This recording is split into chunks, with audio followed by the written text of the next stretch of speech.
Gordon.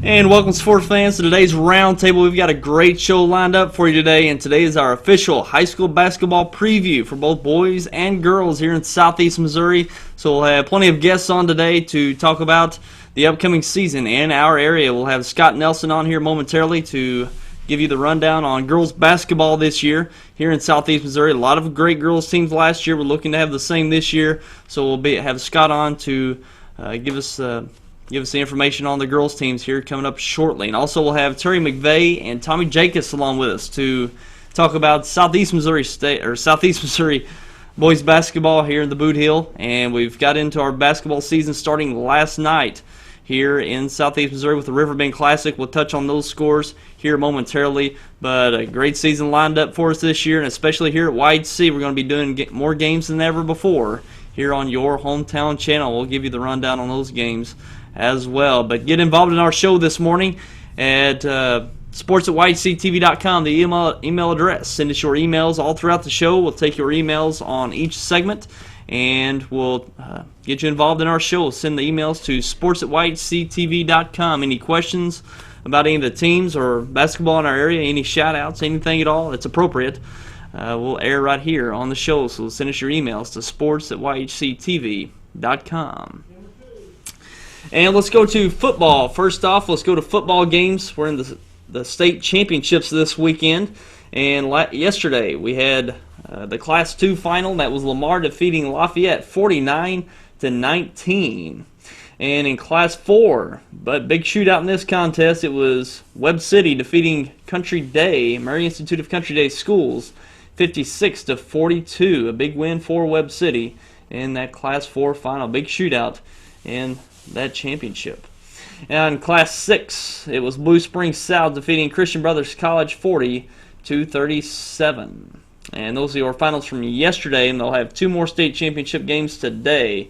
Now in the Class 1 state championship, Valley Catholic looking to defend their state championship from last year, and they'll do that against South Shelby today at noon. Now in Class 3, John Burroughs will take on Logan Rogersville, and that game will be today at 3:15. And those games you can watch on Misha.tv. That's MSHSAA.tv. You can watch those online on that website. So those are the remaining games for the football season, and we're wrapping up the football season this weekend, and we've started the basketball season this weekend as well. And in the Riverbend Classic yesterday, some great teams showed up once again this year, and we have some local teams that participated, and it was Charleston, one of the finer teams in the area, getting a victory over Pine Bluff, Arkansas, 69-53 to open up their season with a win. And moving on, West Memphis, Arkansas defeated Scott County Central 75-61. Also, we have North Little Rock of Arkansas over Kennett 70-59. And also we have Covington, Tennessee over Nevada County Central 70-49. And also we have from the Current River Classic, or Current River Shootout, over in Van Buren, we have Eminence over Clarkton 63-55. And Puxico over Van Buren 84-77. So those are your opening weekend games so far here in this football or basketball season, and they'll wrap up those shootouts today over at the Riverbend Shootout or Riverbend Classic over in New Madrid and the Current River Shootout over in Van Buren. So we'll bring you those results come Monday on YHC Sports. Now let's touch on some games coming up here on YHC this next week, and you'll definitely want to tune in for these games actually starting next Friday through next weekend. And it'll be Sykeston versus Dexter live right here on Channel 21 and also on the web at yhctv.com. And that'll be at 7:30. The Sykeston Bulldogs, the defending Class 4 state champions, coming to Dexter. And we'll have it live for you from the Barricade Event Center Friday night at 7:30. And moving ahead to the next day, actually Friday night will be the Bernie Invitational Tournament Finals. And we'll be there tape it and replay it Saturday at noon for that game. So we'll have that Saturday at noon. And later on in the afternoon, we'll have the Rector Hall of Fame Classic down in Rector. And that'll be live Saturday starting at 4 o'clock, and that'll be the Rector and Kennett girls game at 4. And following it around 5:30 or 5:45, it'll be the Rector and Kennett boys. And following with the nightcap around 7:15 or 7:30 will be Valley View out of Jonesboro taking on Sykeston. So three great games lined up for you there in Arkansas next Saturday. So a big busy weekend for us next weekend when it comes to high school sports, and we'll have a total of 5 games in 2 days. 5 games in 2 days here on YHC next weekend. So you'll definitely want to tune in for that next weekend for a lot of high school basketball coverage here on YHC. And give you just a preview of the games we have for the remainder of this year in 2011. And as we said, December 2nd and 3rd, we'll have those matchups. And Wednesday, December 7th, the game will be on Tuesday night, but it's going to replay Wednesday the 7th. That'll be Malden at Gideon at 6:30 on Wednesday. And Friday night, December 9th, will be Zenith at Clarkton. That'll replay Saturday at noon and 6:30. And the next Tuesday, the 14th, will be Hockham at Portageville. That'll replay Wednesday at 6:30. Moving ahead, and a girls game live from Dexter. Our first girls game here on YHC of Dexter's will be Thursday, the 15th at 6:30. Actually, should be around 7:30 between Sykeston and Dexter for the girls game, and that'll be a great one. And the Dexter Lady Bearcats looking to have a fine season this year, and we'll get started with them on the 15th. That's what's left here in 2011. Of course, we're going into 2012 with many more games and bringing you some state tournament play as well. So I think we're totaling around 65 total basketball games this year between girls and boys. So a busy year for us here on YHC this year. Hopefully you'll join us for each one of them. And we're going to go ahead and take a break and come back with Scott Nelson. We're going to talk about girls basketball here in Southeast Missouri and the teams involved, and we'll be back with him coming up.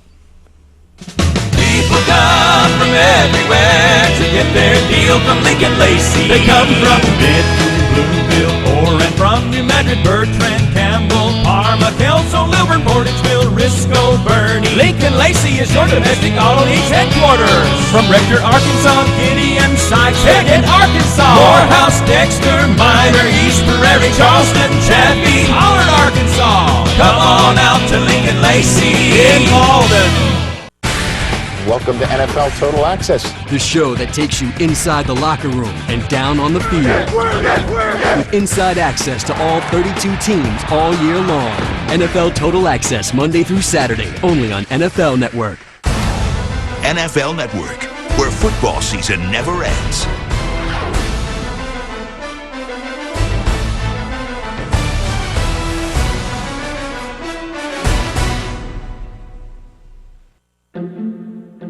If you have the audacity to believe a financial advisor should talk with you, not at you. If you have the nerve to believe meeting eye to eye helps you see eye to eye. If you believe access to your financial advisor should be a right, not a privilege. Join the nearly 7 million investors who think like you do. FaceTime and Think Time make a difference. join us. Join us. Join us. At Edward Jones, it's how we make sense of investing.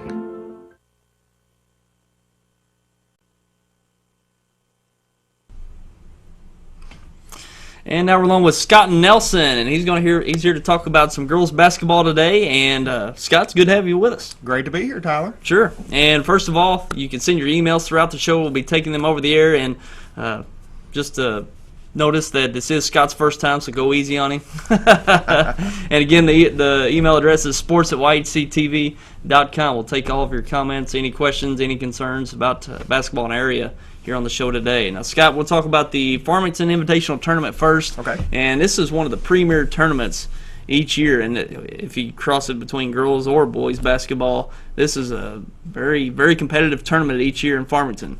Absolutely. It's got pretty much all the powerhouse teams out of Southeast Missouri, and they typically try to get from Farmington north and get a couple of really good St. Louis schools in the mix as well. So year in and year out, it's going to be one of the best girls tournaments, at least on the east side of the state. Okay, let's take a look at the bracket. And as we see here on top is Miller Career Academy, a very tough, competitive team. Absolutely. And they out of St. Louis? Yeah, Miller Career's out of St. Louis. They made it to the Final Four last year. And as you see, they got the number 1 seed and is going to be one of the big teams to beat, like I said, out of St. Louis and in this tournament for sure. And they're at the 8th seed is Sumner. And moving ahead is 2 Southeast Missouri teams, Jackson and Farmington. They're at the 4 and 5 seeds, and those aren't bad basketball programs, and they're right there in the middle. No, Farmington got beat by Miller Career in the quarterfinals last year. They just lost a lot this year, Tyler. They lost about 6 players. However, they've got a great coach up there and do a great job. And as far as Jackson goes, they've got 2 D1 signees that have signed with SEMO this year in Drew Hartling and Connor King. And King is a big 6'1" center, and Hartling is guard. So they're going to be very competitive and a team to watch, I think, in the tournament. I don't know. The coaches seeded the tournament. I might have put Jackson a little higher. Well, even still, with Jackson there at the middle of the pack in a girls' tournament such as this, that just shows how tough the tournament is. Exactly. When you got two D1 signees on your team and you're 4th, it's going to be tough. Sure. And we'll go back to the bracket there, and right there, the Dexter Lady Bearcats, a fine season they had last year, even better this year, not really losing anything, bringing back their nucleus, taking on Cape Notre Dame in the 6th seed. So Cape Notre Dame, also a pretty steady girls basketball program. And another team in Cape that lost their best player, who's also playing now this year at SEMO, Allison Bradshaw. And Notre Dame's always competitive and has a great program up there in Cape, but going to be younger this year. I think they do have 1 or 2 seniors. Not a lot of height, which typically Notre Dame has a lot of height. A couple years ago, they graduated a girl, Jane Morrell. She's playing at ASU. But, as you see, said again, the 6th seed in this tournament, Cape Notre Dame, playing Dexter Lady Bearcats. Sure. So. And we'll go to the 2nd and 7th matchup. 2nd seed, Poplar Bluff Lady Mules, and 7th seed Pacific. And Poplar Bluff looking to bring back a tough team this year. Well, Poplar Bluff, again, another perennial powerhouse. Talking with some folks the other day, and Coach Chronister was telling them that his best player, Marissa Webb, had to undergo arthroscopic knee surgery a couple days before Thanksgiving. So still going to be a very good team and hard to beat, but until she gets back, who knows when that's going to be, maybe after first of the year or something, then they'll be back in the mix. But a hard hit to the Poplar Bluff team, but still a very good team. Sure. And we'll be looking forward to how that tournament plays out. And that gets underway is at Monday night when they get started? It starts Monday night. Dexter and Notre Dame play at 6. Dexter Notre Dame at 6. Okay, always a great tournament to look forward to start out the year, because you're getting the best of pretty much St. Louis and the best of Southeast Missouri, and very competitive tournament. And it's a good preview of how things may play out at the end of the year. Well, Coach Allen here at Dexter always likes to. One reason he likes to be in that tournament is because he says it's a measuring stick to see how you're going to be during the year. Mm-hmm. So, and let you know what you need to work on. So, good deal. Sure. Yeah, we'll be looking forward to it. And let's go ahead and move on to some state rankings for the girls in the state of Missouri. And we'll get started down in Class 1 for the girls. And this is the boys here. Rankings. Yeah. Keep backing up there. Here we go. The girls' Class 1 state rankings. Marion County at number 1. They come off an undefeated season at 30-0. 2, Montrose. 3, Walnut Grove. 4, North Mercer. 5, Jefferson. 6, Exeter. 7, Verona. 8, Eminence. 9, La Plata. And number 10, Hale. Only local team we have in there is Eminence, and that's just due to the fact of not very many Class 1 girls teams in our area. Now in Class 2, we have Harrisburg at number 1. 2, Purdy. 3, Clopton. 4, Couch, which come off a fine season last year. 5, North Platte. 6, Meadow Heights. 7, Fordland. 8, Crane. 9, Sturgeon. And number 10, Neelyville. Now we have some Class 2 teams in here that not too bad. Couch, I believe, made it to the Final Four last year. Couch did, and they've always been a very good team. And typically the school over by Bluff, Neelyville. They'll have to play Couch at some point, and they're in their road to hopefully a state berth. But don't know a lot about what Couch lost this year. Neelyville, on the other hand, did lose a lot of starters. So whatever she can bring up from the JV and maybe some juniors, she's always going to have a very competitive team over there at Neelyville. Just don't know exactly how that's going to work out yet, because she did lose a lot to graduation. Sure. And Meadow Heights right there in the mix. They've had a few fine teams. Yes, Meadow Heights. They are going to, I believe they got a new coach this year. I'm not sure who that is, but Meadow Heights has also been a very good team there in Class 2, and we'll get to see how good they are, because Dexter plays them here at home again this year. So yeah, we'll see how that plays out. And moving on back to the rankings in Class 3, we have Hallsville at number 1, 2 Herman, 3 Stockton, 4 Maryville, 5 Ash Grove, 6 St. James, 7 the Kennett Lady Indians, coming off a fine season from last year at number 7, 8 Mount Vernon, 9 Skyline, and 10 Fair Grove. And moving on to Class 4, St. Dominic at number 1, coming off an undefeated 30-0 season. And they look to bring back quite a team this year. Yeah, St. Dominic, I was actually at that state championship game this past year, and boy, they looked very, very good. Very good. And they look to bring back quite a bit. Is that right? They did graduate at least a couple of seniors that I remember. I think that coach has built a pretty good program up there, so I think that they're probably going to be in the mix come March as well. Sure. And back we'll go to the second ranking, Smithville at number 2, 3 Mexico, 4 St. Francis Borgia, 5 Miller Career Academy, 6 Republic, 7 Farmington, 8 Dexter, 9 Westminster, and 10 Mary Institute of Country Day Schools. And we see first off that 3 of the teams in the Farmington tournament are in the Class 4 state rankings. That's just what I was going to say, Tyler. So that tournament up there, we talked about it being a pretty tough tournament. You've got 3 of those teams in the rankings. So a lot of implications on who does well in the tournament as far as state rankings go. I know early in the season it doesn't mean a lot, but that just lets you know the quality of play that's going to be up there. So, if you can get out and make that long trek, it'd probably be worth seeing some good basketball. Sure. And move on to Class 5 for the rankings. Incarnate Word at number 1, 2 St. Joseph's Academy, 3 Blue Springs, 4 Rockbridge, 5 Kirkwood, 6 Staley, 7 Jefferson City, 8 Fort Zumwalt West, 9 Glendale, and number 10 Ozark. And those are Class 5 rankings.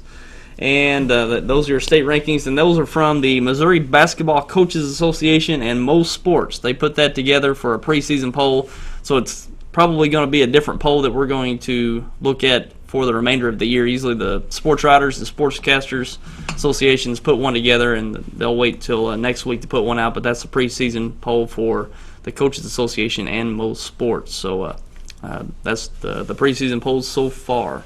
And we'll go ahead and move on to the previews for the teams. We have a preview on each team. And we'll get started with the Dexter Lady Bearcats, of course, coached by Chad Allen. Last year, 18-10, Class 4 district champions, and probably last year looking back, probably didn't expect to do too much when it comes to maybe a district championship or into the state tournament. They're so young, the girls they were playing. That was definitely the goal. Up in the Farmington tournament last year, the Dexter girls played Cape Notre Dame and got beat by 25. So throughout the year, they just worked hard and got better and better, and beat them twice in a span of 10 days, and one being the district championship game. So, the Dexter girls are definitely on the rise, and got a lot of expectation for what they want to do this year. Definitely all the players that are going to be on the varsity can play ball. Brittany Harris inside, she's hard to stop. She can jump, she can shoot. She's got some good moves. A lot of guards out there. Hannah Noe, Frazier. Just really, really hard to say anything bad about those girls, Tyler. Of course, I know them best of all because they're right from here. And I just think folks are going to see a lot of good basketball out of the Dexter Lady Bearcats this year. Sure. It was really neat to see that how many freshmen contributed to the varsity team last year. And anytime you're dealing with a freshman playing at the varsity level, whether it's girls or boys, yes, that's rare to see, because if it's one thing that coaches try to look and say, are they good enough to contribute to the varsity level? If they're just a so-so player at freshman, they got some talent, but can they contribute at that varsity level? It's one of those things where you might want to leave them in JV, but to move a freshman up to play a varsity, and numerous ones, 3 or 4 girls playing up and playing varsity last year, that's very impressive. Yeah, that just goes to a tribute to the girls and how hard that they worked to get to the level of play that they are. They've been playing together for a long time. This freshman bunch has, and they just they've worked hard, and it showed last year, and I think you're going to see it again this year. Sure, we're looking at Lady Bearcats team potentially making a state tournament run with mainly sophomores and juniors this year. Yeah, just 2 juniors and the rest sophomores. Wow. So talented bunch here with this Lady Bearcat basketball team. Absolutely. We'll be looking forward to bringing the games this year. 5 of them we're going to do here in Dexter, and actually I believe 6 actually. 5. I think it's 5. We'll start with 5. But it starts with Sykeston and Dexter the 15th with Sykeston, and that'll be a team worth looking forward to. Well, I think we'll have let's go ahead and move on to the next team here.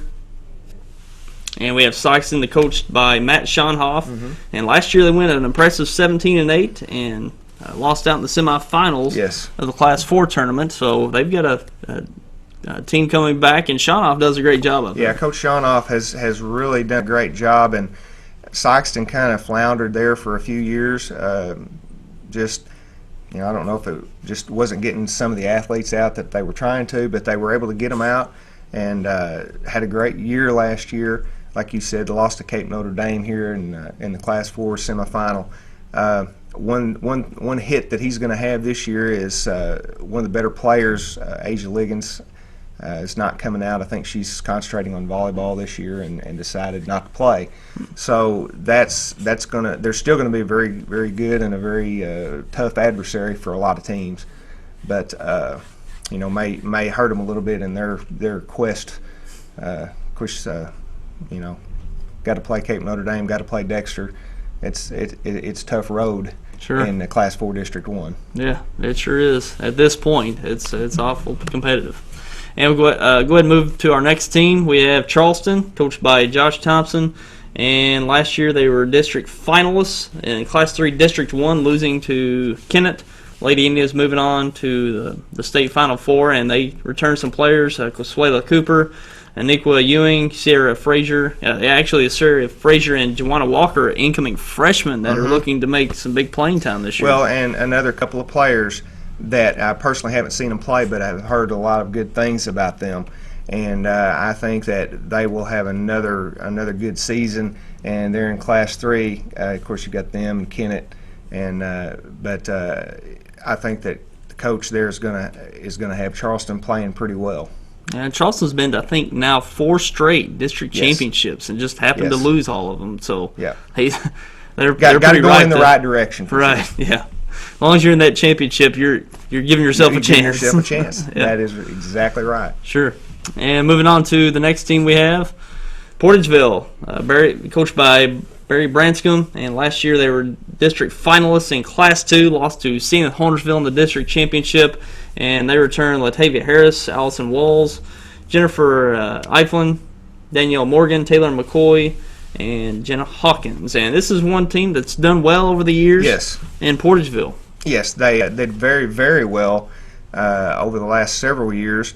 Got into the state playoffs, and I don't think they quite made it up to the Final Four, but did very, very well. Had a couple years where they struggled, but now they're kind of turning that corner again, and I look for them to be back in the mix as well. They're in Class 2 in their district because they do have a lot of experience this year coming back, and as you said, they competed against Zenith for that championship last year, so I think Portageville's got a good shot at having a real good season. Sure, and we'll have Portageville and Portageville and Dexter here on YHC later on in the season, so we'll be looking forward to that matchup later on this year. And to the next team we have Kennett, the Kennett Lady Indians, coached by Spencer Hoffman. Last year, a great season, 29-4, made it to the state Final Four, coming away with 4th place. And notable players coming back, and Kate Hilburn and Audrey Wynn. And Spencer Hoffman's first year last year. Yes. And he got started with a bang. Well, he got in there and had some good talent and developed them the way he wanted to develop them. And, Spencer's a good coach, and he knows how to get the girls playing. And as we talked about Farmington having a big hit losing players, Coach Hoffman did as well. Mm-hmm. He lost about 6 really good players last year, one of them being his premier point guard who's playing, I believe, from Mineral area. Mm-hmm. And so he's going to have to develop some more guard play. He's got the Audrey Wynn, who's a big girl inside, and she plays well in there. But, it's always tough when you take a big hit losing a lot of seniors like that, especially off a Final Four team.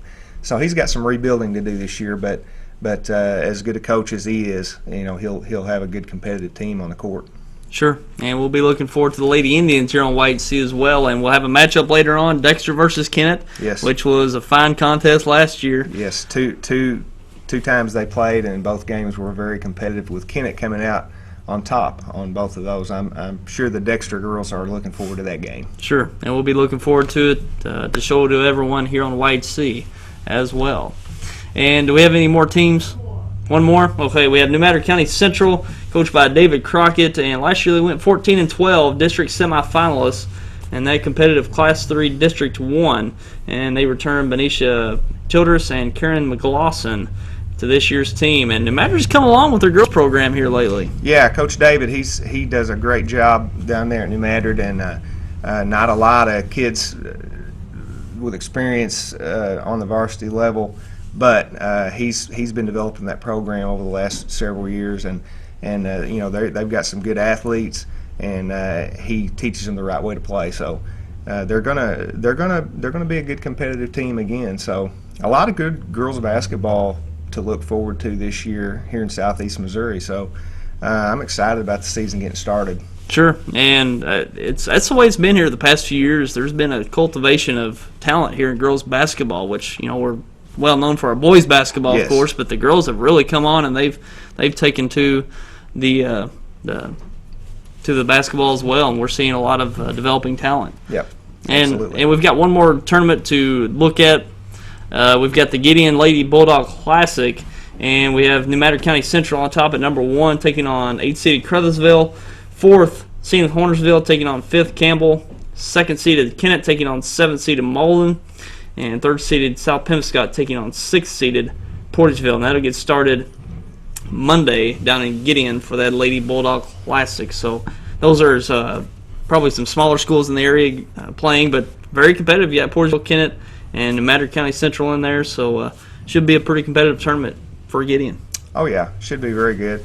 Zenith was very good last year, as well as Kennett, obviously. So I think just in looking down through the bracket there, it's the top 4 teams definitely have got a good shot at winning that thing. Sure, and that gets started Monday night in Gideon. A lot of basketball in Gideon. They have a boys Bulldog Classic as well, so a lot of basketball there in Gideon for the next week. Now, Scott, you're one of the, I guess you'd say, radio commentators for yes, Lady Bearcats this yes, year. So talk about your team and who's going to be up this year for radio. Yourself, the Stan Elfrink. Yeah. The Stan Elfrink, also kind of our color guy, and I take care of some of the stats and do half-times and to fill in for Jim Riker, who's play-by-play whenever I'm called on to do that. But we've enjoyed that. We've done that ever since my oldest daughter was a senior in high school, and that was the 2005-2006 season. So we've been doing it for a little while now, and it's a great time. And I tell you what, we've always had a quality product to announce on the radio here at Dexter. So we're glad of that, and we appreciate what everybody in the community does to support the girls, and looking forward to some big things this year. Sure, but it's been a great run here for Dexter Lady Bearcats basketball. Of course, the state Final Four bid few years ago, and now, or last year, going out to the state tournament, and this year looking to do the same, and looking to even go farther. Even go farther. Absolutely. So it's been a good time seeing these Lady Bearcats here in the area, and they're very talented. And the thing is, you get to look forward to it for a few more years, even after this year. Yes, so absolutely. It's going to be fun to watch them here this year and the years ahead, and we're going to try to bring as many as we can here on YHC as well. So it's good to put the Lady Bearcats on the TV this year. Well, and they're going to be very glad to be able to have that opportunity, and we thank you guys and YHC for putting them on. Sure. And send us your emails. We'll see if we have any here. And we've got one here, so we've got one to give us an email here and asking about the Dexter Lady Bearcats basketball team. Do you think they can get past? What's the team they lost to last year? They said, can they get by the team they lost to last year? Yeah, they lost to Farmington, and we kind of touched on that. Farmington got a couple of starters back from last year, but lost a lot as well. And we're gonna play. Dexter plays Farmington in the regular season as well this year, so we'll kind of get to see how that goes. But I maybe a little biased opinion here, but I think that the girls from Dexter can definitely have an opportunity to get past Farmington. If you win the district, then Farmington has historically been the team that you see in the second round of the state tournament. They've been coming out of that district for several years. The other team up there is North County. That is a pretty good team this year. So North County and Farmington will battle it out. But whoever wins out of District 1, of Dexter, Cape Notre Dame, those folks in the District 1, typically they've been seeing Farmington in the second round. So I think that the Lady Bearcats have a good chance of getting past them. And were they to do that, then chances are the team seeded first in the Farmington tournament, Miller Career Academy, is most likely going to be the team coming out of that next round. Yeah, we'll be looking forward to seeing how it all plays out. And Scott, we'll look forward to seeing you out there with all the Lady Bearcat basketball games. Yep. And we'll be there. Best of luck to the Bearcats, Lady Bearcats, as well as all the other teams. And hopefully we'll get as many teams playing in March as we can. Sounds good. Sure. And we'll be looking forward to it. And Scott, it's good to have you on today. Great to be here. And we'll be sure to have you back on all right. as the season goes on to see how everything plays out. That'd be great. All right, everyone. That's Scott Nelson making his first appearance. Not bad, by the way. But we appreciate him being in with us. And we're going to take a break, and we're going to get Terry McVey and Tommy Jacques along with us to talk some boys basketball, and we'll have that up next. I'm Danny Ford, owner of Glen Saint. We realize the best advertising we have is when our customers tell us about their buying experience at Glen Saint, with price and service. We have an outstanding service and parts department that I think you'll be very, very proud of. Every day we come to work and look forward to selling our next GMC truck, and have been doing so ever since my late grandfather, Glen Saint, started the business in 1954. We invite you to come and see us and see why so many are buying from us. And God bless our troops. Hello, I'm Dr. Terry Swinger, and I'm so pleased that YHC TV will be carrying so many sporting events this year, both boys and girls. These events help with leadership, personality development, and I would like to wish all of our students and all of our schools a safe and successful year. My country takes of thee, sweet land of liberty, of thee I sing. Land where my fathers died, land of the Pilgrim's bride, from every mountainside, let freedom ring. At Allen Christian and Dexter, you'll like the way we do business for many reasons. We make the buying experience simple, with a large selection of Buicks and GMCs to choose from. We offer quality pre-owned vehicles priced to fit any budget. No gimmicks, guaranteed. Shop us any day, anytime, here in Dexter or online at allenchristian.com. We service what we sell with one of the most experienced service departments in the Heartland area. Selection, price, experience, family owned for over 53 years. Allen Christian Buick GMC, Dexter. And now we're along with Terry McVey and Tommy Jacques along with us to talk some boys basketball for this upcoming season. And guys, good to have you all back. Thank you. Always a pleasure. And this is the time of year we all wait for, of course, with high school basketball, the rich tradition we have here in Southeast Missouri with our basketball, and it's going to be a fine season ahead. I think so. And I always love this time of year because lots of people like it because of the holiday season. I like because high school basketball starting. Sure. And college basketball starting, so this is a special time. Sure, and they set it up right for us. We get our turkey on Thursday, and then we got our basketball on Friday and Saturday, especially over at New Madrid, so it works out well. So we'll go ahead and get started with the Seymour Sports Web Top 25 poll that they've released for the preseason. And at number 1 is Sykeston coming in this year, coming off a state championship run, an undefeated season at 30-0. They'll start out at number 1, and Charleston right there behind at number 2, coming off a fourth place bid in the state. Is that right, or is it third? Third place. Third place. Yeah. Okay, I'm getting so many teams. We talked about already. It's third place in the state in Class 3 is Charleston at 25-6. 3, Crothersville. 4, Scott City. 5, or Scott County Central. 5, Farmington. 6, DeSoto. 7, Cape Central. 8, Notre Dame. 9, Dexter. 10, Jackson.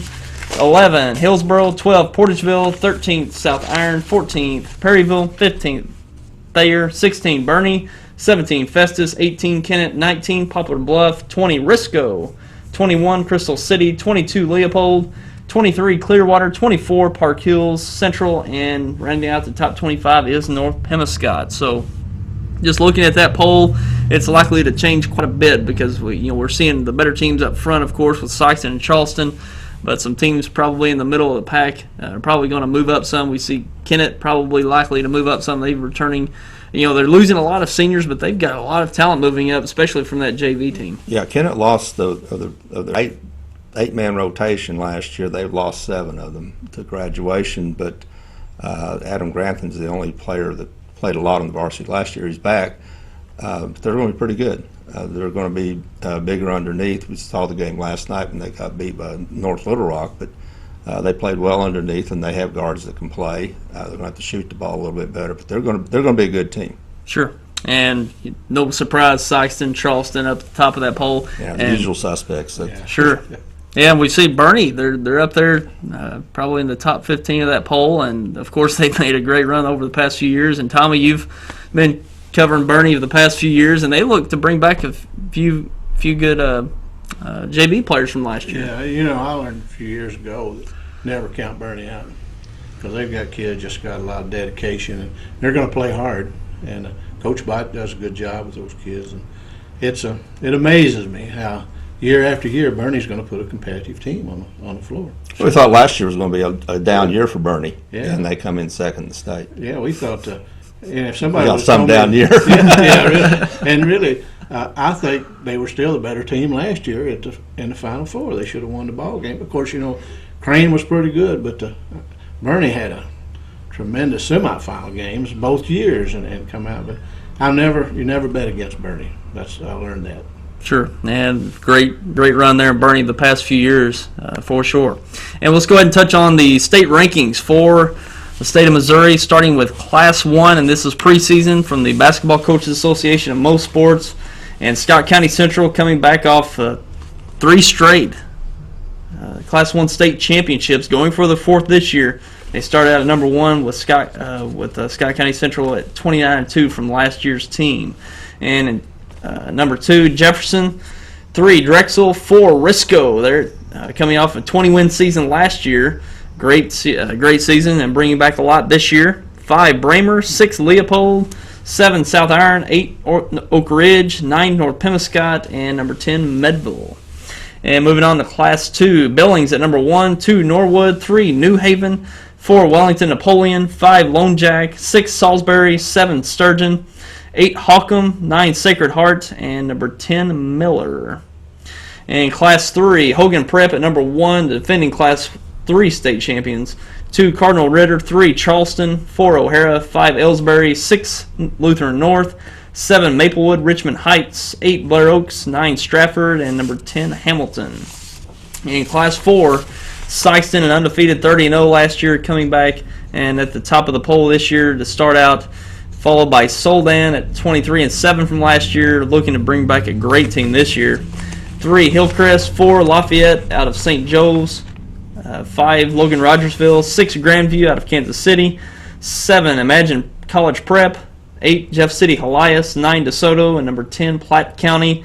And touching on Class 5 quickly, McClure at number 1. 2, Nixa. 3, Hazelwood Central. 4, DeSmet. 5, Lee Summit North. 6, Rockbridge. 7, Glendale. 8, Webster Groves. 9, Marquette. And 10, Blue Springs South.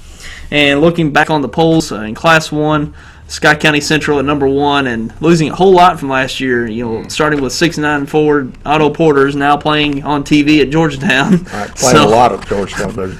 He's leading Georgetown in rebounds right now. He's the leading rebounder on Georgetown's team, and I saw them play against Kansas the other night, and Kansas won by 4 points, but he belongs on the floor with those guys, and we knew he was good.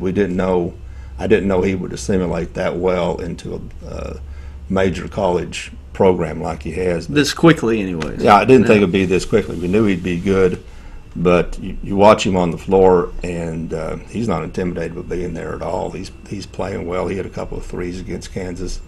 Like I said, I think he's probably second or third on Georgetown's team in minutes played. He's averaging about 10 points a game. He shoots well from the outside, and again, he's leading the team in rebounds.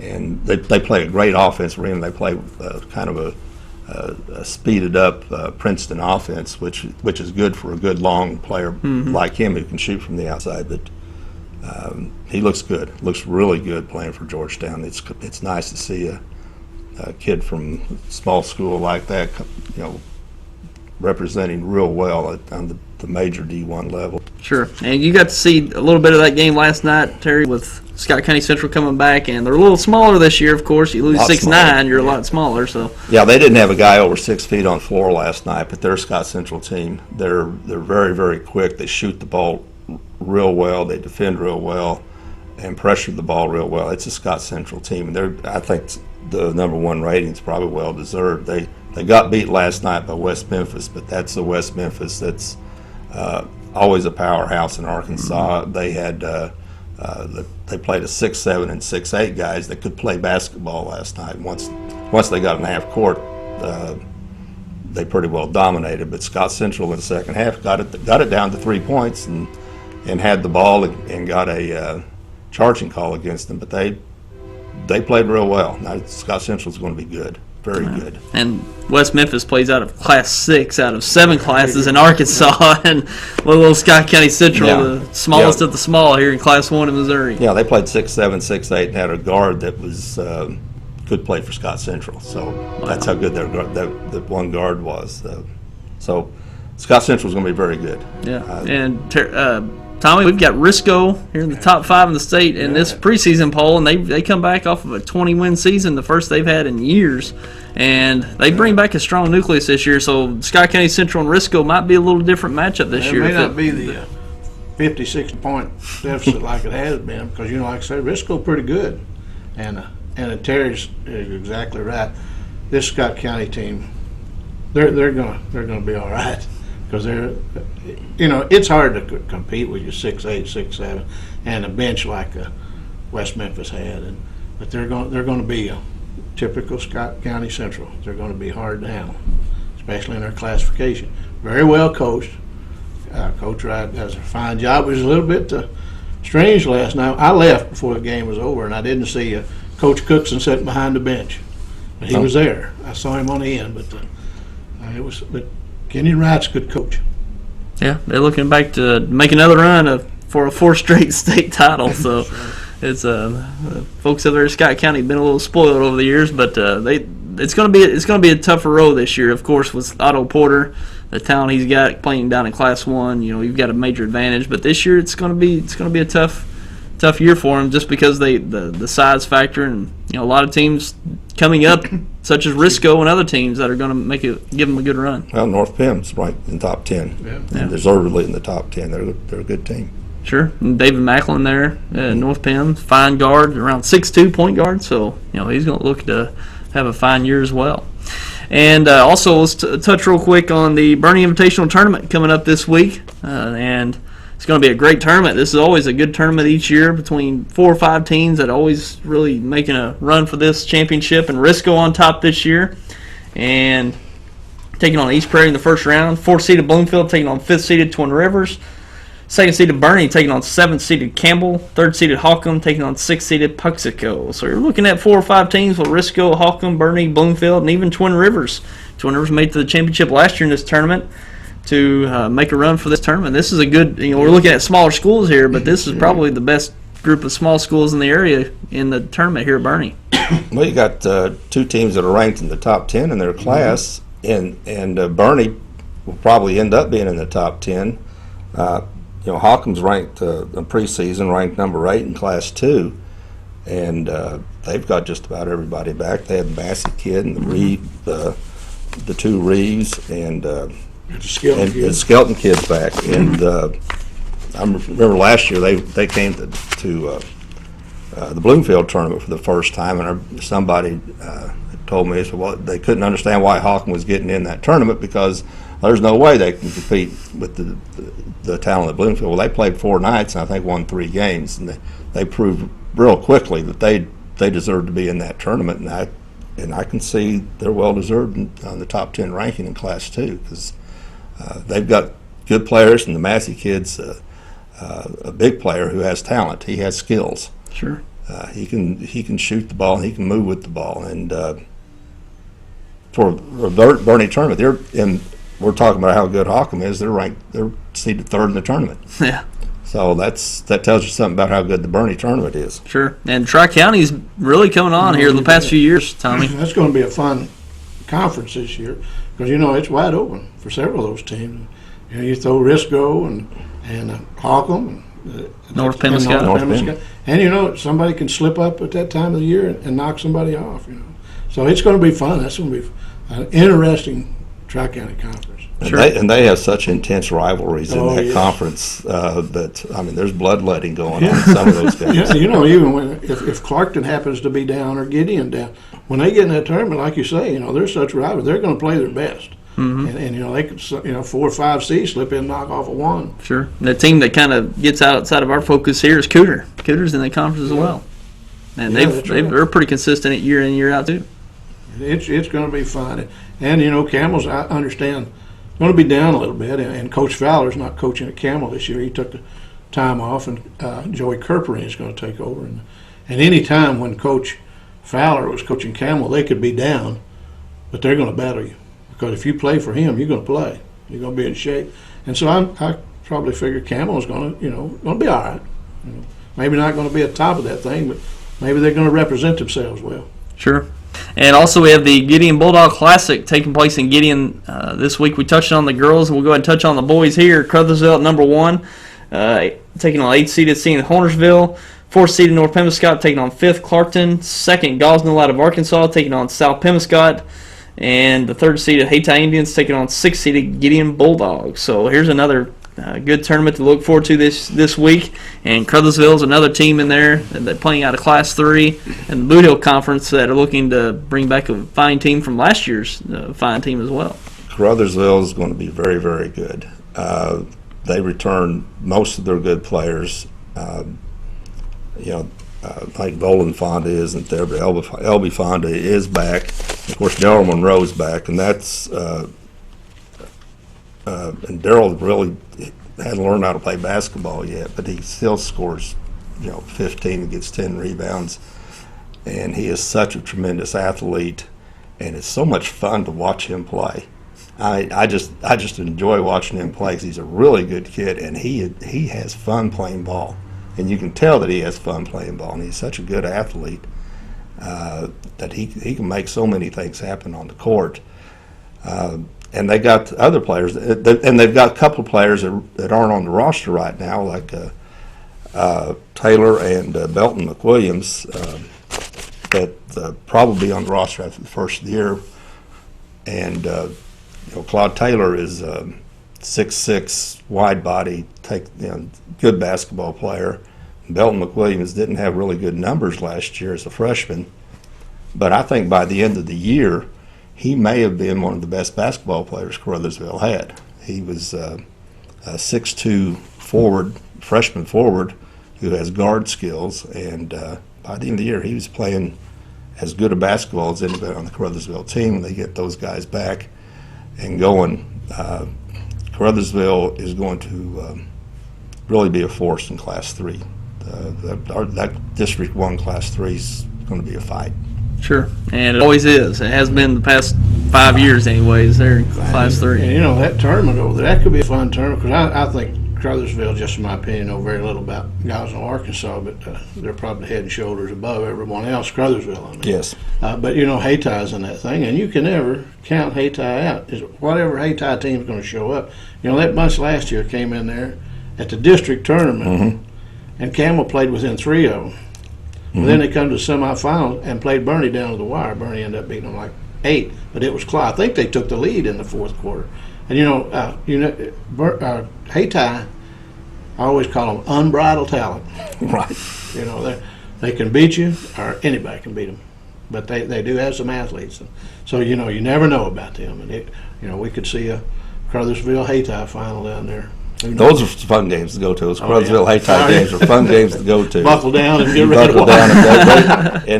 And those teams can be down, and those are fun games to go to. But since Caruthersville's good and Haytie, like you said, they can beat anybody on a given night, and then they can lose by 20 to anybody on a given night. But so, that could be a good tournament. And you never know about Gosnell, Arkansas, right. And you don't know about any Arkansas team, especially this time of year, because they've already played 3 or 4 games. Sure. And they have a little bit of advantage because they start earlier. Sure. And it'll be interesting. Yeah, it sure will. Now we get started this week as well. So a lot of basketball taking place this week to go to. You got Bernie and Gideon, and finishing up with the Riverbend Classic here over in New Madrid later on today. So plenty of basketball to be seen this week. And Orion starts Monday. We didn't touch on the Orion Invitational Tournament as well. And one game I want, if you're in the western part of the area, tonight at 8:30, Hillcrest from Springfield plays at Van Buren. Oh man!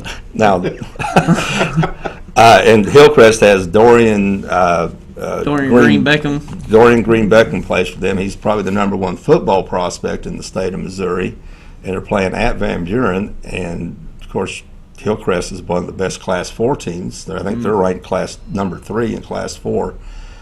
And like we always see every year at Bloomfield, I don't care what Van Buren has, they're going to play you. So if you're in that part of the country and you want to go see a pretty decent basketball game, that might be one to stop into to watch Springfield Hillcrest play at Van Buren tonight. Sure. Now, a lot of great basketball around. It seems like over the past few years we've had all these shootouts and tournaments that we try to bring the best across the state or in the area or in this region here to Southeast Missouri, and it's appropriate because our rich tradition here warrants that.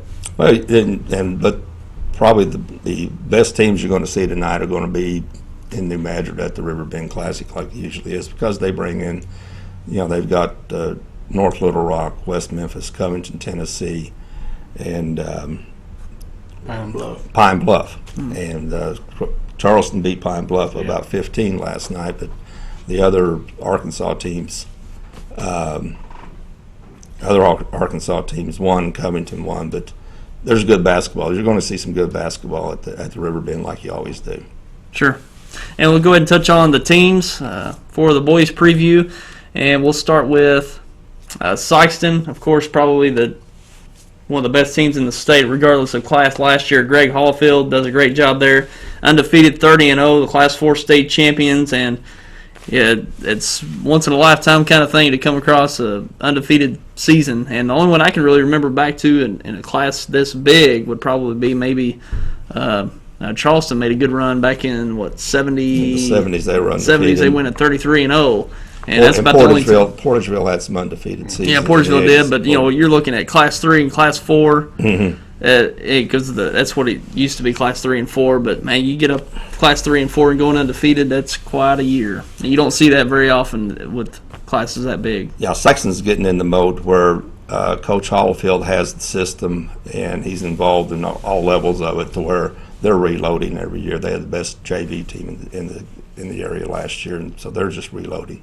Sure, they do a great job there, and they start off the state poll at number 1 this year. Soldan right there at number 2, but I would say at this point Soldan's the better team. They really Soldan really, I guess you would say, took care of them over the summer when they played in summer ball. So Soldan's probably really the number 1 team in the state in Class 4, and they're actually probably looking potentially at a national ranking being out of St. Louis this year. So that's going to be one of their foes potentially down the line. But Sikeston, they lose quite a bit. Corey Porter, Janelle Hatchett, Daryl Howard, and of course, they've got a lot coming back. Yeah, they got a lot coming back, but not only that, but they spread their talent out so far. Greg says they're going to play 9 or 10 people again this year. And their leading scorer last year, I believe, was Janelle Hatchett, and he had maybe 11, 12 points a game, I believe. It was either Janelle Hatchett or Daryl Howard. I can't remember which one, but they're right there together. But then you have about 4 or 5 people averaging, 9 to 12 points a game. Yeah. And that's what they do, and that's what made them so hard to prepare for, because you can't key in on one guy. And it seemed like last year Corey Porter was, he probably averaged 9, 10 points a game, probably wasn't the main player to prepare for. Maybe Hatchett or Howard. And then the state championship game, he just blows up against St. Francis Borgia. He just dominates. So that's one thing that they're so hard to prepare for, and that makes them so tough, is that they go 9 or 10 deep, and once they sub out and come in, they still got the pressure that they apply, and offensively they don't really take a hit either. So it's they're a tough team to prepare for, and that's what will make them that much of a threat this year. Yeah, they're incredibly good. Yeah. And then another good game to watch. Talk about teams that are always going to be good is the Charleston-Sikeston game. Is one of the great games to go see. Go see that, right? Because Charleston is, with Tucker coming back and Parham's such a shutdown defender. Charleston's always good, and they're going to be just as good this year. Sure. And looking at Charleston, of course, coached by Danny Farmer. Last year at 25-6, a fine year, and finished 3rd in the state in Class 3, losing the semifinals to Hogan Prep, who went on to win the state championship. And they're returning Greg Tucker, as we mentioned, Ryan Parham, Jamal Gray, Krushan Scott, and Michael Hull, among others. They're going to be playing as well. So they're loading up. They're bringing back all 5 starters, and they're hunting for that Class 3 state title this year. They'll have somebody who will play really well for them and play a lot for them this year that we've never heard of, that nobody's heard of before the start of the season. But Charleston always has somebody who comes up as a sophomore or even a junior that may never have played much last year, but it's going to be a really good basketball I think player. There's even talk of some freshmen even playing. So, of course, the talent never runs dry there in Charleston. No. They represented themselves well last night over it. So did you get to see them play like last night? And very, very good. Typical Charleston team. They started guarding those guys when they got off the bus out there, and they stayed on, picked their pocket several times, and battled the board. And just a typical Charleston team. Drew the charges. They beat Pine Bluff about 15 or something like that. And really, as that old guy said, it really wasn't that close. They just kind of made a run there at the last one.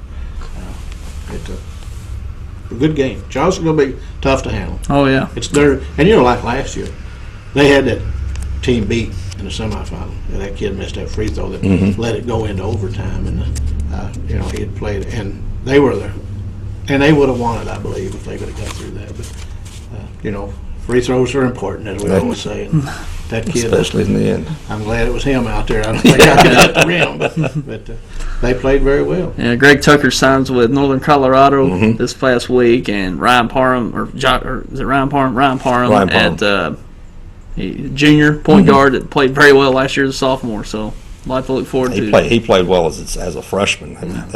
He's a good point guard, man. He's a shutdown defender. Yeah, so we'll look forward to the Blue Jays as well this year. And moving ahead to the next team, we have Dexter, led up by Rob Nichols, and last year 15-12, made it out to the semifinals in Class 4, District 1, and they'll be returning players such as Tyler Miller, Jake Lee, Jordan Fitz, Chase Young, Cody Neldon, and J.D. Dowdy, who are going to be playing as sophomores this year, so some young talent moving up. And, of course, anytime you think of the Dexter Bearcats this year, they're coming off a season where they're losing Alan Flanagan, the SEMO Conference Player of the Year, 22 a game, 22-12 he averaged something last year. That. I mean, it's good, and he's a Division I player now, Lafayette. And when you lose a player like that you relied on so much, not only was he a great player, but they relied on him so much for both scoring and rebounding that it's going to be difficult for Dexter this year to have somebody fill to fill his role. But they've got some good athletes that can play, and they'll be all right. Yeah, I've been impressed with some of the younger talent they've got coming up. Cody Neldon, a great athlete, and he's a good ball handler, so that'll really help them out front to potentially get into the paint and make some things happen in that regard. And Tyler Miller's going to have to step up this year. He was their second leading scorer last year, I believe, at about 8 points a game last year. So he'll have to step up and take over a lot of that scoring. And they play, they get the baptism early every year. They play such a brutal schedule early. I think they play Sykeston twice within a week because they play them in the regular season game, which is the next Friday we have here on White Sea, and then the first round of the CMO Conference Tournament. So and then Charleston. Then they play Charleston. They play Charleston. I think they usually have Poplar. They got Charleston this Tuesday, and then I saw Coach Nichols over at New Medford yesterday watching Charleston and talked with him briefly, and he's a good guy, and I think a pretty good coach. And he was just shaking his head. He said, "Well, we have the potential to be able to compete, but he said, this Charleston team, we're going to have to really play." Well, every year they come into the Bloomfield tournament. They can come in 0-5 and be one of the better teams in the Bloomfield tournament, which is a good tournament. That's just how difficult their early schedule is. It's going to be really important for them this year to keep their confidence up, because you're losing Alan Flanagan. You're going to, at least struggle in that regard with scoring, losing Alan Flanagan. But playing those teams, you're playing the best teams in the state for your first few games. So a lot of guys don't have the experience, and they just going to have to know that they can be 0-5, and they can still be a pretty good team. They've done that several times in the last 2 or 3 years, where they start out 0-5 and end up as a pretty good team. They just don't get down early. Sure. Yeah, it's a tough road for the Bearcats, especially early on. But they always come around and have their winning ways later on. And out of the Stoddard County Conference, the Stoddard County is going to be fun to watch this year. It's going to be wide open. And Adam's supposed to be pretty good some days. Yeah. And you got Bloomfield in there and Bernie, of course. And there's going to be about 4 or 5 teams going to duke it out for it this year. So it'll be fun to watch. And moving ahead to the next team we have, New Madrid County Central, coached by Travis Day, and had a rough year last year, only 4 wins. And I tell you, this is a program that's had a tough way here in the past few years. And Coach Day, he really coaches the aggressiveness, really pushes that, and that's one thing you're going to expect out of New Madrid is an aggressive team. But it's been a tough go for them. But they're going to get after you each year. I watched them play yesterday over there. Not as bad as what a person thinks. If they had a point guard, they'd be all right. They hustle, they hit the boards, dive for the loose balls, as Travis Day team's going to do. And played, I think we're down by 6 at half, something like that, to Covington. And Covington threw a full court trap on them and really kind of pulled the game away then. And there again, I talked to Coach Day, and he said the same thing. He said, somebody's going to have to step up and be a point guard. And once that, they're going to be better. I think they're going to be a better team this year. Yeah. They'll be the type of team that can beat you. Might be interesting to see how Kennett does against the Covington Press this afternoon. They play at 3:30, and Kennett has a lot of young guards. They've got some guards with speed, and they've got some guards that can handle the ball. But as we saw last night, sometimes they play a little bit too fast, faster than they need to. But it might be good for them to come up against the press like Covington's going to throw. They had looked pretty good in it, and I'm going to try to get over this afternoon. Watch it too. No. And the next team we have, Kennett, coached by Jim Vaughn, and last year, fine year, 22-6, district finalist, losing out to Charleston in the Class 3 District 1 championship, and returning Adam Grantham, Cavante Mitchell, and Tevius Drake, both sophomores playing this year, and Antonio Primer, a junior, and DeJuan Wallace, a senior. So we got to see them last night, and for the first game opening up against North Little Rock, it's a tough opponent, but I tell you, they've shown some signs that they're really going to be tough this year, and they've got an inside presence this year with Primer and Wallace down low didn't play bad, and you've got Cavante Mitchell being able to bang down there as well. So and Drake, he was playing really fast last night. He was, of course, you're playing a fast team like North Little Rock, and I think they tried to match it, and they just got a little ahead of themselves. But if they kind of take it down a gear today, they could potentially come away with a victory. Drake has about as much speed as you're going to see on a basketball court with the ball. He's incredibly fast, but sometimes he gets a little bit ahead of himself. But he played real well on the JV last year, and Primer played on the JV last year and was really good. But he's a lot bigger this year. I mean, it seems like he's probably picked up several inches and several pounds. He can bang them underneath now, and Wallace played real well underneath last night, especially once the game got started. I thought he played real well last night. So Kennett's going to be pretty good. Sure. They're going to be good. We're going to see Grantham kind of move from inside to out this year, so it's going to be a little small transition for him. But Kavonte Mitchell is a sophomore. He's going to be a fine player. He's got size. He's got the ball handling, and he's going to be a player for Kenneth this year. He's going to be a good player. And Grantham, I don't think you can say enough about Grantham. He provides a lot of senior leadership, and he does a lot of the work inside that you expect a senior that could play physically that he does. But I like having Adam Grantham on a team. I don't care if it's football, baseball, or whatever. He's just a good person to have on any team you're going to be on.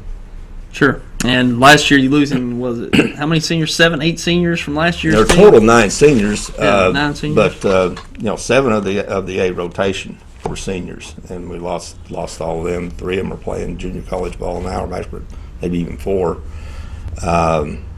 So we lost a lot of talent from last year, but the thing you gained this year is more size this year, so it's going to. But again, Coach Vaughn is doing something like we talked about with Coach Hollifield. He and his assistants are getting involved through the system, through the school system, about installing their style of basketball and how to play basketball, and that's showing rewards, like with the 8th grade team that Kennett has, which is one of the better 8th grade teams around. Their JV is going to be good. It's turning into a better system now, and I think Kennett's going to reap the rewards for several years and just keep playing a good high level of basketball.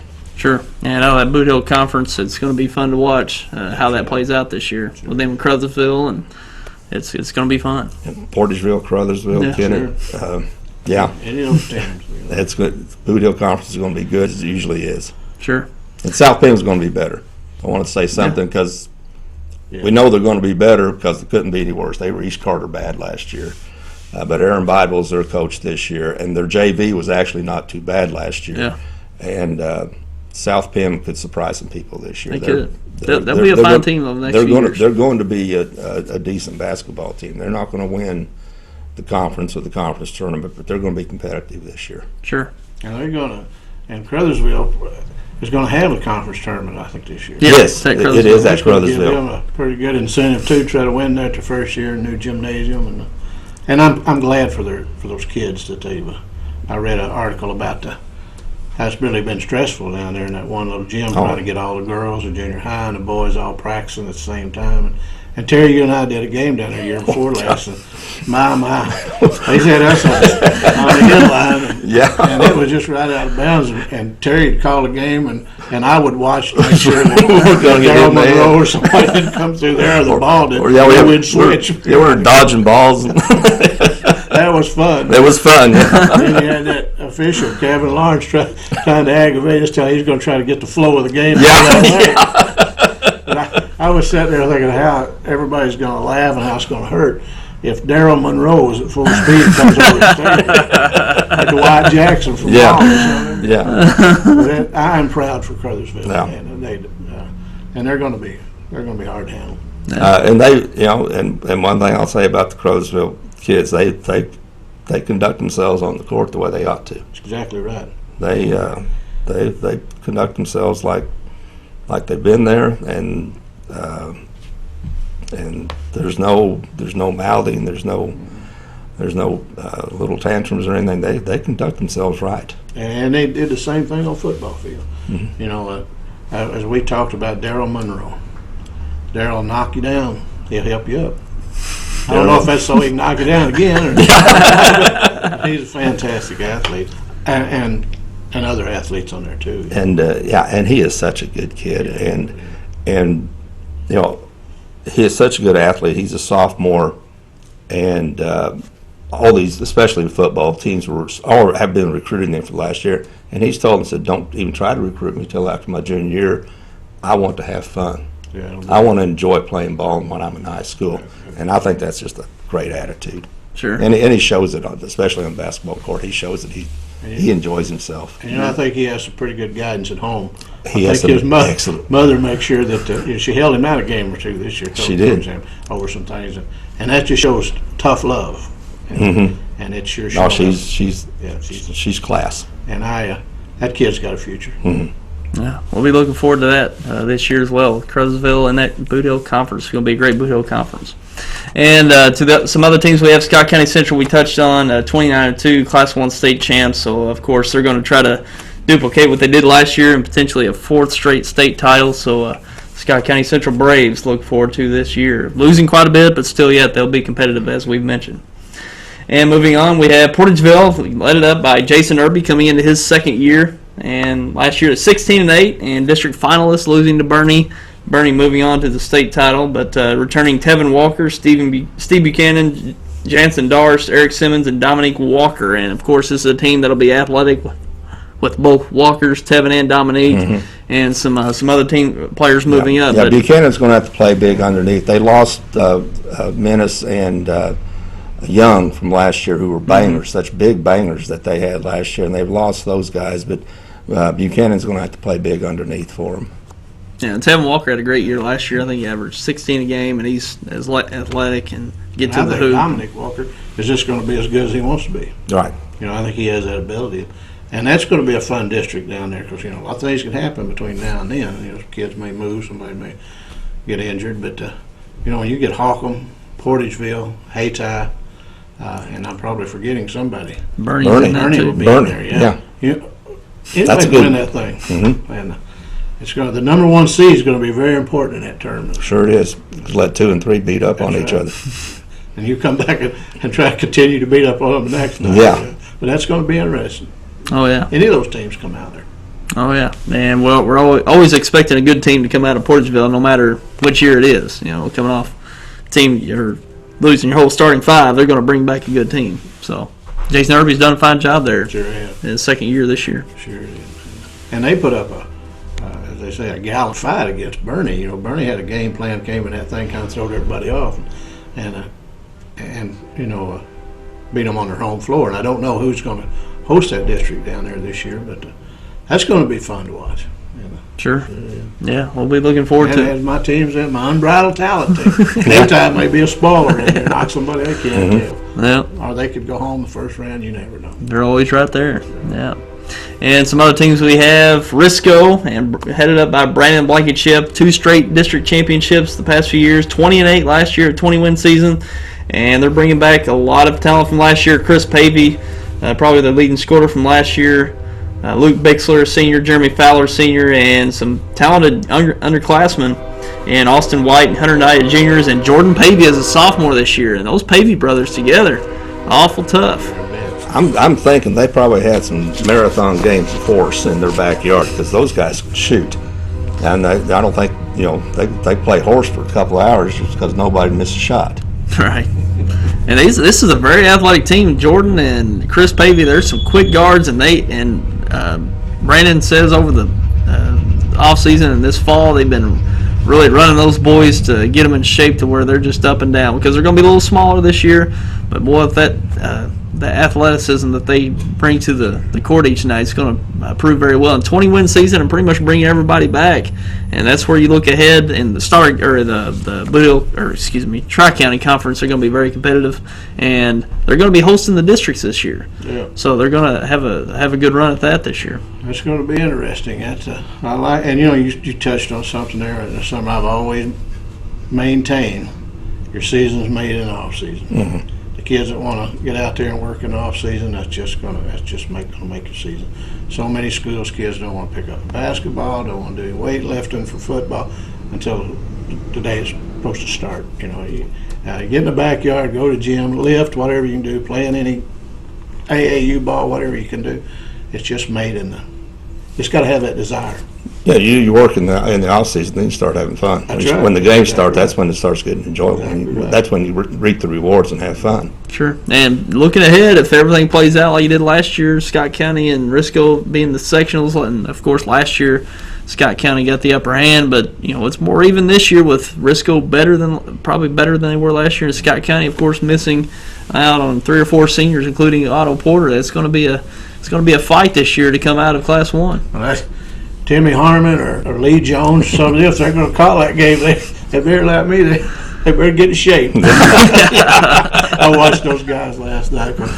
Some of those officials, especially at New Madrid, they have a fine group of officials. Oh, yeah. Tim Harmon, Lee Jones, and it was Drummond. Last night. And I'm sorry, I know I'm leaving somebody out, but they're good officials. Well, Joe Baldwin was there last night, and Joe Bill Davis, and Al McPherson, I think, had been calling some last night. Claude. The Claude? No, Al McPherson. Yes, I was about to say. I thought you said Claude. It's like Claude's out of it. It's Al. Claude's a good buddy about it. The knee's gone bad on him, so Al's still in the game. Al's still in the game. Well, some of these games that we've been talking about, with the Riscos, with the Bernies, the officials are going to have to be ready because they're going to be going up and down the floor. Good thing they got 3 officials now. Isn't that true? I don't want to be that one that didn't have to go back. Yeah. Free throw to free throw, yeah. I got to. I try not to give the officials a hard time. Sometimes something slips out. The game's getting pretty well lined out.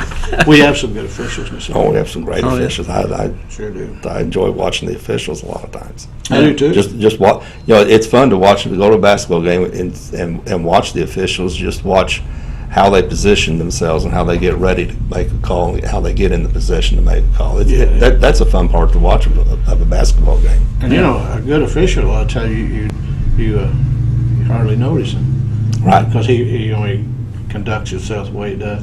And I was sitting there last night looking at Tim Harmon. A few years ago was the official of the year, state official of the year. Mm-hmm. Then Lee Jones come along next year. So that's pretty good. Now Al McPherson has been the official of the United States official of the country, of the nation. Yeah, I gave Lee a hard time. We said he came off and won. Official of the year for the state of Missouri, and of course, last year he didn't. I said, well, you had a bad year. He didn't duplicate that. We were at Clarksville. And somebody's still going to boo you. I don't care what awards you got. You're still going to get booed. We were at Clarksville, and Lee was calling the game because we were sitting on the stage. And right at the start of the game, something without bounds, he kind of looked up there. He said, I get that one right. I said, we'll keep you alive. Don't worry about it when you miss it. But he's a good guy. Yeah. Yeah, he sure is. And some more teams we're going to touch on here. And Holcomb was Seth McBroom, headed up by Seth McBroom, and 18-9 last year, Class 2 district semifinalists. And Jamie Massey, the big 6'6" forward they have, he's going to be coming back. Aaron Reeves, the senior. Patrick Skelton, Michael Glover coming back, and Ryan Reeves, as a sophomore, is going to be getting in that mix. So he played pretty well last year. I thought the things I saw that Ryan Reeves played, I thought he was pretty good last year. Yeah.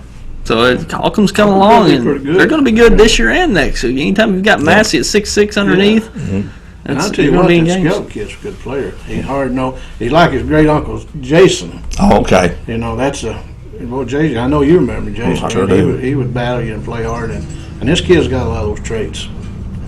He's dealt them all in the fit for a couple of years. And of course, they're going to be competitive in the Tri-County Conference. I'm looking forward to seeing them in the Bloomfield tournament this year. They did well last year, playing at that level, and 4 games, playing 4 games in 4 days. That's the thing. That Holcomb wasn't used to that, and they played well last year. And this year, they're going to have a better team. And Bloomfield tournament's going to be more even this year. It's going to be more wide open, and they'll be probably more competitive this year. I like to see that. I like to see these, especially small schools. I love to see them.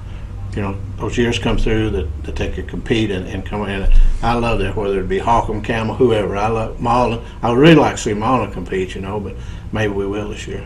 But I love to see high school kids, get some attention for their hard work. And I think Holcomb's going to get some attention. Holcomb should. And talking about the Bloomfield tournament, Van Buren, no matter what they have, they always come in and battle. I don't know what they feed them over there, but man, every year they could have no talent and win a couple of games at Bloomfield and play everybody hard. And, it's always fun to watch them. But And I think you're right. Bloomfield's going to be pretty wide open. I don't think there's anybody going in and say this is the prohibitive number 1 seed. I don't think that's there this year. Sure. Yeah, it's going to be wide open. And do we not have Bernie in there?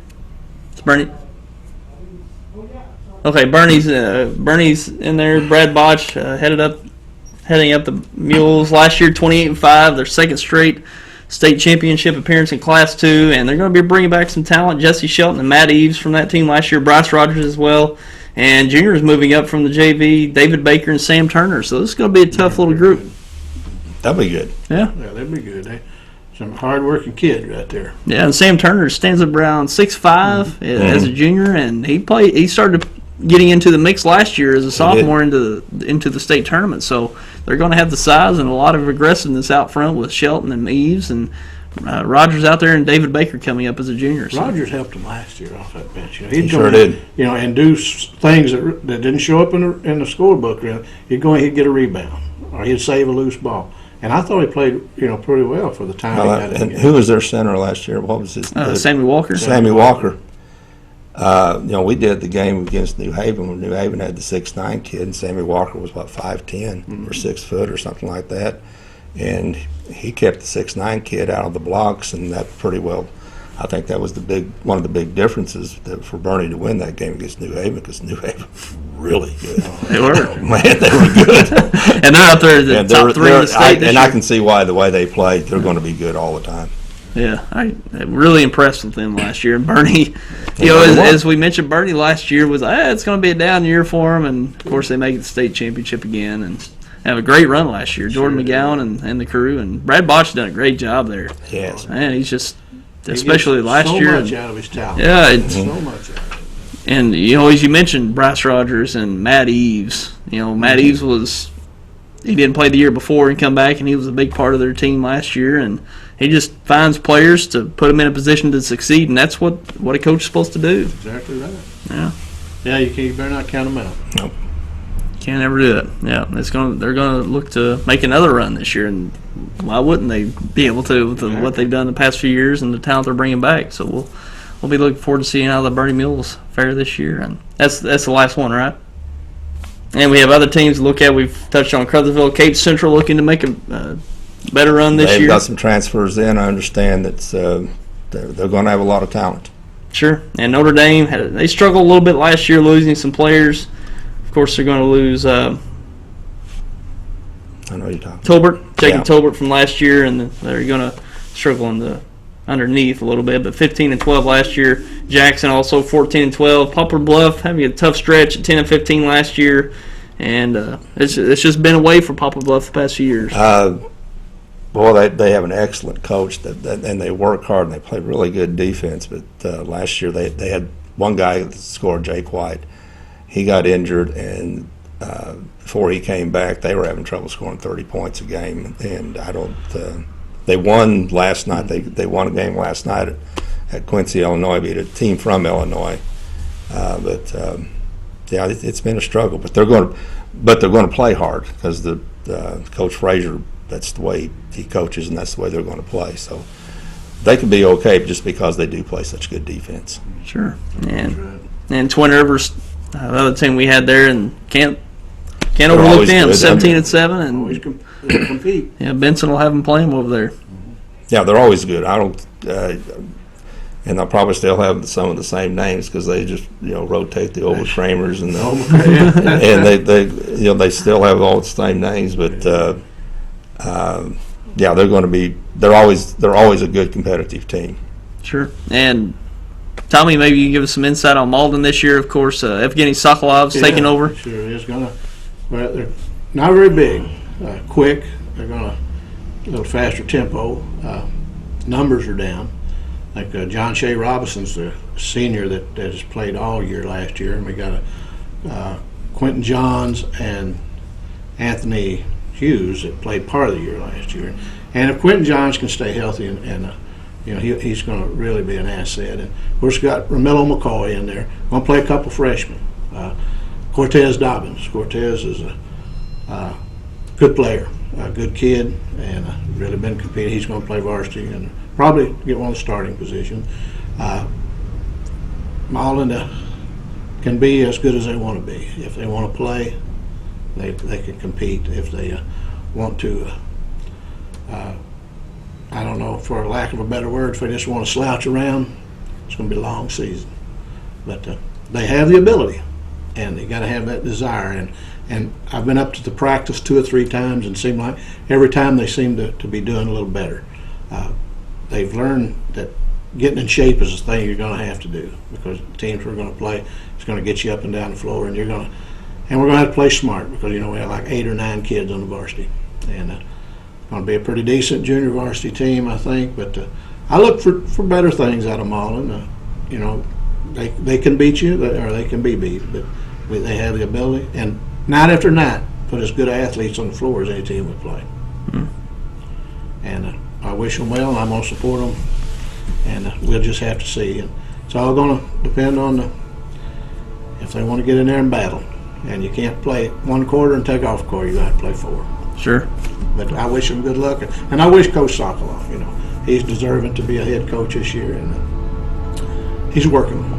But we'll just have to see. We're seeded 4th at Oran. We'll play Bell City Tuesday night. If we win that, there's probably the possibility that we will play Scott County Central in semifinals. That's going to separate the men from the boys, and not taking anything away from Oran's junior varsity team. And I admire them for getting in there, but when they're going to have to play Scott County Central in the first round.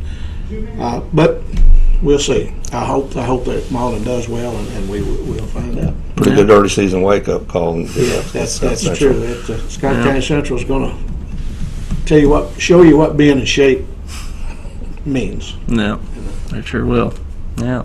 Well, guys, it's going to be a great season ahead, and it's the talent probably not. Top tier talent's probably not there this year. Of course, you got Alan Flanagan going to Lafayette, and Otto Porter going to Georgetown, and so many other players going to the NAIA schools and junior colleges. And this year we probably won't see as many go on to do that. But I think it's going to be more fun to watch this year. We're going to have teams.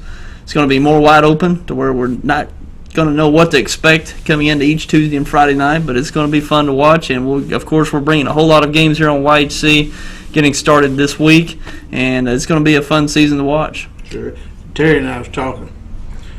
If you like basketball, from where we're located, Mullen, Kennett, Dexter, you can drive 20, 30 miles either direction on a Friday night and see good basketball. Any Tuesday or Friday night, you can see a good basketball game. I've heard people say, well, in the city you could drive across town and watch McClure North play so-and-so. In southeast Missouri, you can drive not very far and watch a Kennett, watch a Charleston, watch a Dexter or a Mullen or a Portageville. That's pretty good games. I enjoy them. I do too. I love it. It's going to be fun. Of course, the Bluefield tournament is going to be great this year. No telling what's going to happen in that tournament this year.